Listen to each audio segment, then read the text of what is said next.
Right, so I don't know a ton about this. I was in Morocco a few years ago, and the Moroccans were talking about how the Chinese were coming in and building. And he might not even have been Moroccan. I think he was from Senegal, but he was talking about how the Chinese were coming in and building infrastructure in Africa.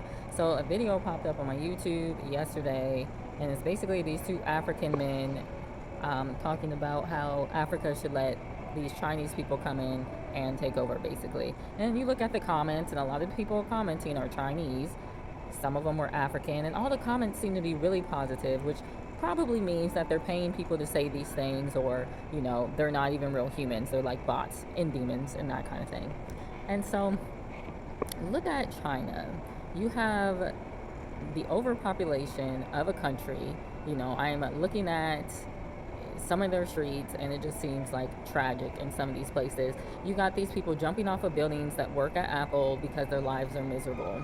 Now, one thing the Chinese are good at is business. One thing that represents the Chinese is the dragon.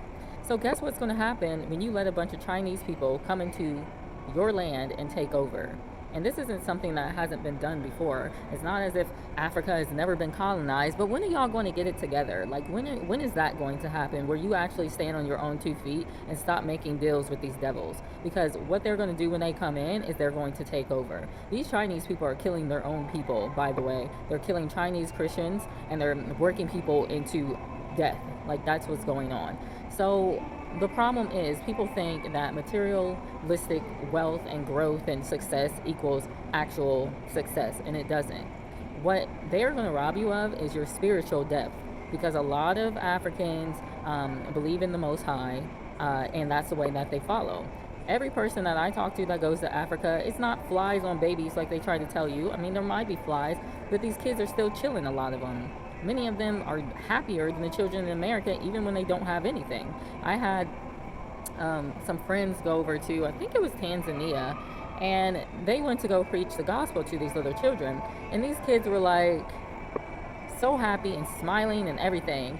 And my friends were like, well, why do you feel like, why are you so happy when you don't have anything? And they say, because we have God, and God provides everything. Having that in your life, even though you don't have a PlayStation 5 and a Mercedes and a Louis Vuitton bag, you're going to have happiness, because you're going to know that all you need is just God. You don't need all these other things.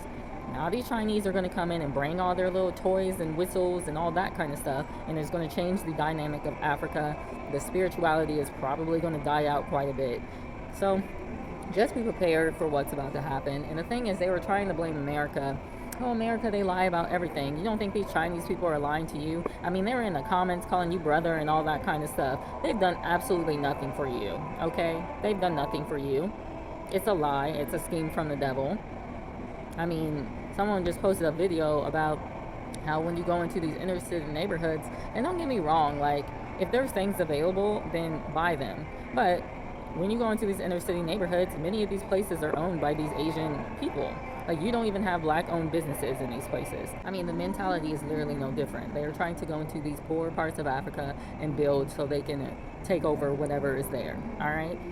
The way that you stop them from doing that is by signing with God, for number one. Number two, quit letting everybody come into your country and take over. Have you not learned that these people are liars and deceivers? That's how